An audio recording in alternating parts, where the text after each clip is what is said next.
Good afternoon, everyone. Thanks for joining me in this video. Today is Friday, 8th day of August 2025. Let us understand what is happening from across the country. Yesterday in Bayelsa State, you can see women protesting over insecurity.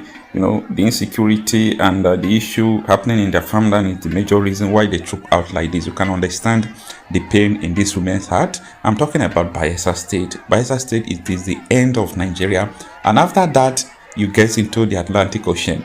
I know people will understand what I mean by that, and some persons will not understand. So the insecurity situation in Nigeria now is already from Borno to Bayelsa, from Kanu to Bayelsa, from Sokoto to Bayelsa. It's just holistic from every part of the country. Now, that yesterday, tension was rising in Agodama, Ekpa, Yanagoa, Bayelsa State, as these women from the community staged a peaceful protest. Report has it that the major Yanagoa road was blocked by the demonstrators, who are expressing deep concerns over the recent incidents in the area. They are protesting about the growing insecurity around the area and the disruption of their farmland. As usual, this thing will not trend. People will not talk about it. They'll be discussing other, issues, whereas the real people are suffering, the real people are dying. Yesterday, I gave you a report as well, how Abuja community, Gwagwanada people had the peace accord with herdsmen who have been, killing them. I reported series of deaths, too, in Gwagwanada, Abuja, over, the clashes and the killings that has occurred there. This is terrible, and it's not meant to be understood. People are not understanding what is really going on in this place. And that is, by the way, let us go into the next thing that is trending about the insecurity challenges in Nigeria.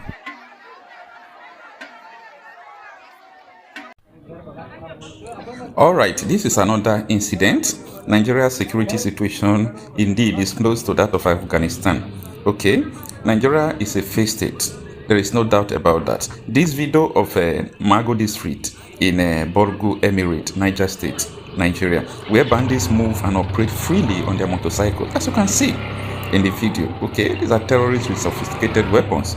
They send everybody off and collect their foodstuffs. How can elections be held in such situation?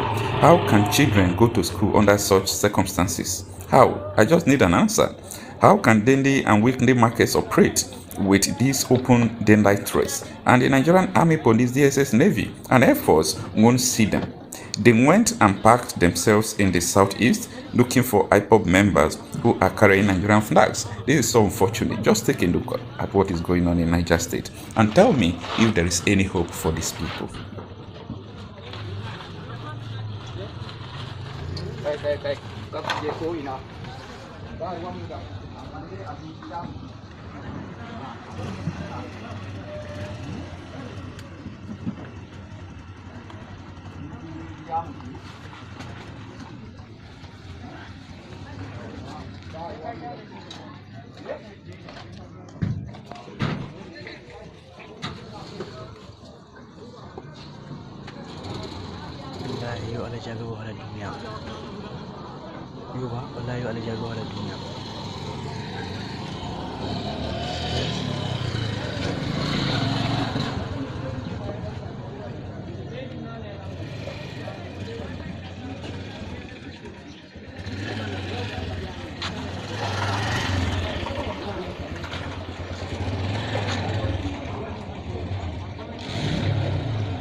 All right, let us bring you another one that still happened yesterday. This on a to Abuja bus. It was attacked by kidnappers in Kogi State. Some passengers were abducted. This is a terrible situation. Just take a listen and look of what transpired. That was rushed into the victim. So this mass, I don't know where they are from, but I want to interview the driver.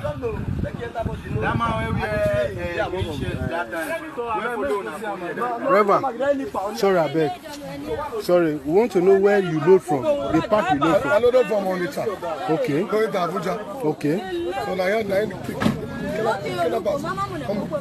So kidnappers come attack you. Come attack us. And please, we want to know how many passengers do you load from the park? Another full load, full bus. Full bus. 16 passengers. Okay. So I want to check. Let me know how much. How many percent are not there? Okay. Let me confirm. Okay. So, all right, no problem. While you are checking, we have to interview you well so that the people that have that have their own people inside your bus will post the distance so that they will see. So initially, I don't even see them. So initially, how many passengers do you load? Is it 16? 16 passengers. 16 passengers. Okay. How many remain here? I don't know now. Okay, you are inside the motor. You see all those children? They are inside the car.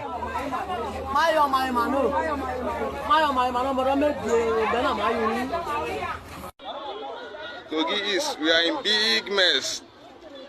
Kidnapper Day Road. Kidnapper Day Road. Along with you. So I do messed up when I do cross no. Kidnapper.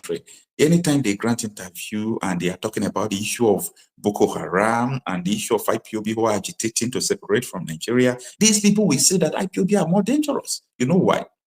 It threatens the establishment. Yeah, it threatens the establishment. This is what I have been telling people, but people don't understand. Look at where we are today as a country. Just look at where we are today. So it's so pathetic. So pathetic. And I just believe that Nigerians will continue to understand, because I know a lot of Nigeria, they are not interested in news. They are not interested in what is going on in the country. They are just interested in entertainment. Yes, entertain them. They will live to forget all their sorrows. But when the joy just vanishes, the happiness vanishes, you will face the reality of life again. Life is not actually fair. Life is not fair. So that is what is happening. So nobody knows how the country is going. But the only thing I have to tell people is that Nigeria is irredeemable. Yeah. When I mean Nigeria is irredeemable, it's irredeemable. Now, there are some videos I still want to explain to you. I've talked more about these videos, time without number. But I just want to explain some things from the video for you. Take a listen. Every one of us must rise up. The armed forces are not neutral. They collude. They collude. They collude with the armed bandits that kill people, kill Nigerians. They facilitate their movements. They cover them.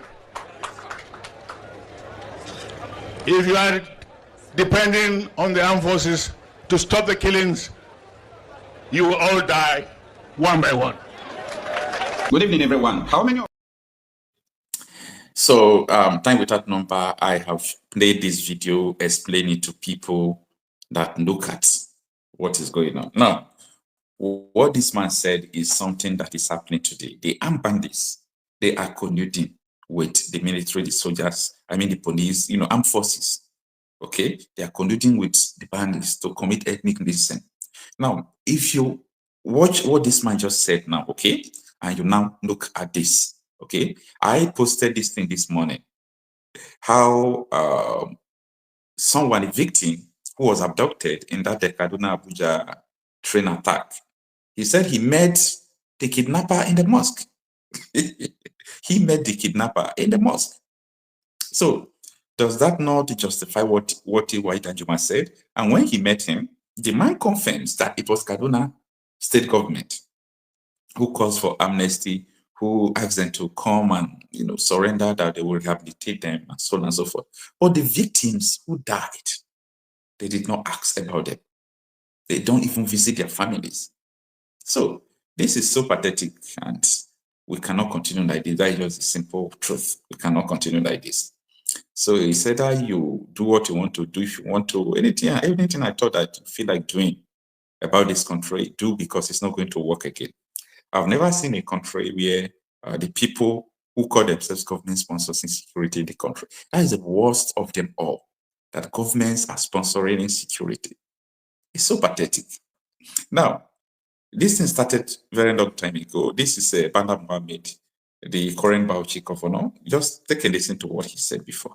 And of course, we will try more to cultivate that culture in our people, while at the same time bringing the Fulanis in one fold and try to arrest their traditional practice of moving from one place to the other. And that is very big, an uphill task. But I think we can communicate with them more, because to them they don't have borders from Cameroon to Nigeria. But that's the thing, Excellency. How do we ensure that those who will be participating in this federal government largely funded program will be Nigerians? In terms of the funding? No, in terms of the operations. You said to bring in the Fulanis together. We have Fulanis from other countries. The issue of misconception, I said there is a lot of mistrust and misconception with regards to the Fulani man. The Fulani man is a global or an African person. He moves from the Gambia, from Senegal, and his nationality is just a Fulani man. And as a person, I may have my relations in the Cameroon, but they are also Fulani men. I have relations because from the maternal side, I'm a Fulani man. And that is why we want to educate people. A Fulani man sees himself as a Bayelsan, as somebody come from the Niger Delta, because he speaks the Niger Delta language, which you and I don't.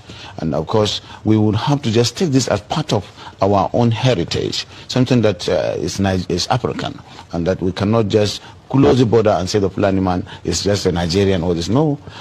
In most cases, the crises are precipitated by those outside Nigeria. When there is a reprisal, it is not the Fulani man within Nigeria that causes it.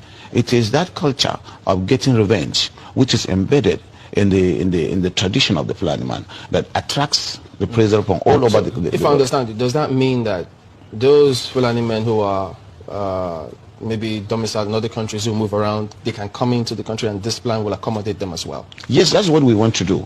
But it has to be done through sensitization, telling them you have to buy in the project, and you use the language, the catalyst to be able to convince them. Away from the mistrust where the whole system of transhumance or pastoralism is criminalized. Criminalization of pastoralism is the problem that we have with this project. And it requires people with passion who understand them and who they believe in, people like us from that part of the country, to say yes, we have this. Because today there is no limit to the accusation that this and that has happened and it is the Fulani man who caused it. There is no tribe that is not that you don't have this criminality in, but certainly the way and manner we do it is really exacerbating the crisis and the problems. Will there be any form of documentation of all the people that will be, yes, we are within that? You see, these are the reasons why I always laugh about this country. He was talking on a national television. He said it is a culture of the Fulani people to carry out reprisal attack that they don't forgive. Now, most of the reprisal attacks are carried out by Fulanis who are in a foreign country, not even people in Nigeria. And the anchor of the program was asking him, does it mean that these people will come from outside the country to destabilize the country and carry out reprisal attack, and later you people accommodate them? He said, yes, that is what they are planning to do. No, I can never be part of, I can never be in a country with these people now. Come on, come on. Nigerians should wear their thinking cap. Nigerians should wear their thinking cap. This is getting too much.